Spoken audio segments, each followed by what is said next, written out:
क्योंकि यहाँ खतरा बाहर से नहीं आता, यहाँ खतरा परिवार के अंदर से ही पैदा होता है। इस कहानी का सेटअप एकदम परफेक्ट लगता है। 7 चील भाई हैं जो अपनी एक बहन इंदु पर जान छिड़कते हैं। उनका रिश्ता बहुत बहुत मजबूत है, लेकिन जैसा कि अक्सर होता है, इसी मजबूती में एक ऐसी कमजोरी छिपी हुई है जो आगे चलकर कहानी को एक बहुत ही भयानक मोड़ देने वाली है।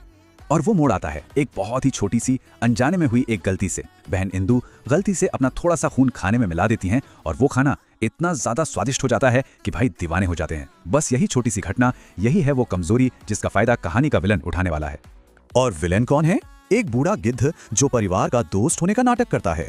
वो भाइयों के पास जाता है और उनके कान में ये जहर घोलता है, अगर तुम्हारी बहन के खून की कुछ बूंदों ने भोजन को इतना स्वादिष्ट बना दिया तो सोचो कि अगर तुम्हें अपनी पूरी बहन खाने को मिल जाए तो वह कितनी पौष्टिक होगी। कितनी चालाकी से वो उनकी भूख और ताकत की लालसा को भड़काता है। और इस स्लाइड में साफ साफ दिखता है कि उस जहरीले विचार का असर क्या हुआ।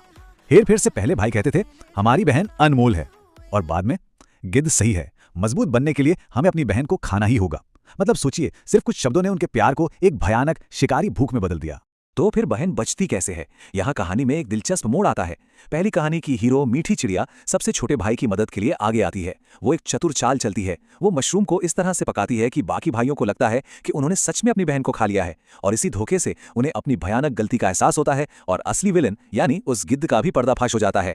ठीक है, तो अब हम दोनों कहानियों को जान चुके हैं। अब चलिए दोनों को आमने सामने रखकर इनकी तुलना करते हैं और देखते हैं कि ये हमें खतरे और विश्वास के बारे में क्या सिखा रही हैं।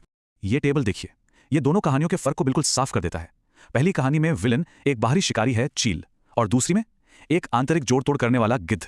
यहाँ एक बात पर ध्यान देना जरूरी है, गिद्ध परिवार का हिस्सा नहीं है, फिर भी वो एक आंतरिक खतरा है। क्यों? क्योंकि वो बाहर से हमला नहीं करता, वो अंदर घुसता है, विश्वास जीतता है और फिर परिवार के प्यार को ही उनके खिलाफ एक हथियार की तरह इस्तेमाल करता है।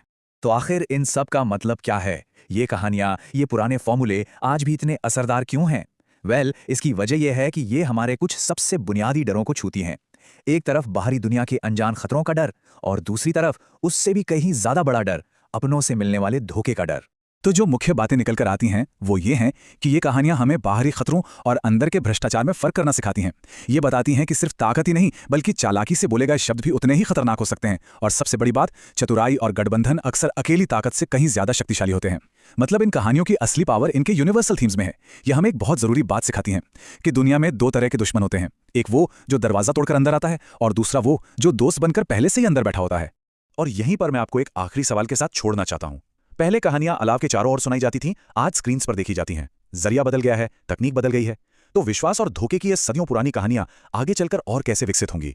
और क्या इंसान के ये बुनियादी डर और रिश्तों की ये उलझनें कभी बदलेंगे? सोचने वाली बात है।